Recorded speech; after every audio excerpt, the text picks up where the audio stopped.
Much of the story that we tell with the collection that we've inherited at this point in time is a story of British America, with a great focus on northeastern centers. The notion of American art is coming to be seen in a more nuanced and a broader, more hemispheric context, let's say. There are whole new frontiers, Native American and Latin American, where I believe we have really important work to do in the coming years. And I think the Crown of the Andes is really a demonstration of our ambitions in this area. The Crown of the Andes is recognized as one of the finest surviving examples of goldsmith's work from colonial Spanish America. This crown is made of 5.3 pounds of gold. There are more than 400 emeralds. I think when you first see it, you're almost overwhelmed by the richness of it and the wonder of it, the wonder that it's even survived. The Crown of the Andes is the popular name for the crown of the Virgin of the Immaculate Conception of Popayan. Popayan is a city in southwestern Colombia, and it formed part of the Spanish Viceroyalty of New Granada.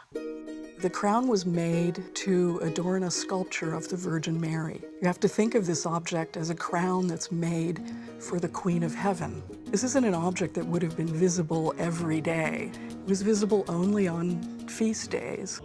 The sculpture would have been brought down from the altarpiece, dressed in cloth of gold and all sorts of other jewels, raised on a platform and carried in the streets.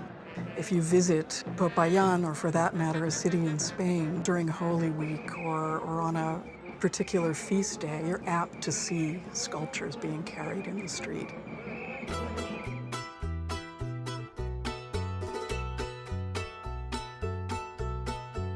I think when we talk about the history of the crown, we need to separate the legends from the history. And many of those legends were fabricated in the 1930s after the crown was brought to the United States.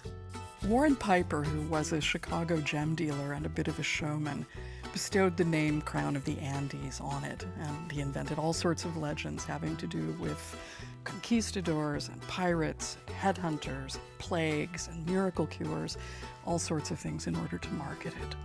He put it on exhibit in various venues, including World's Fairs.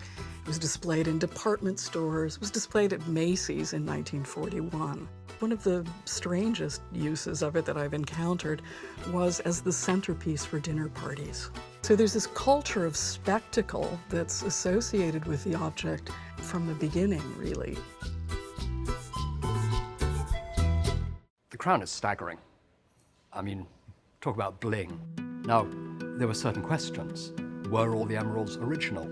And we weren't quite sure about the relationship of the upper part of the crown to the lower part of the crown. In first examining the crown, we could see that there were different techniques used for different parts of the crown. We were looking at what appears to be a 17th century diadem. Techniques are typical for the period. Hand-hammered, repoussé gold sheet. The arches are clearly later in design. These are not hammered, they're actually produced by a stamping process. So the object was at some point updated in the 18th century, possibly due to damage of arches or possibly because styles changed and they wanted to upgrade her.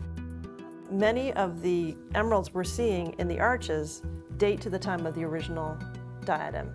So clearly those were reused. And the clarity and the color of these is really unsurpassed. Even one individual one would be incredibly valuable. So the fact that we have this many emeralds in one object that we know are from the colonial period is astounding. The long-term goal is that the Crown of the Andes will be the centerpiece of a presentation of colonial Latin American art. In the meantime, visitors will see it in lots of different contexts. Eventually, you'll see it as the centerpiece of a permanent collection gallery.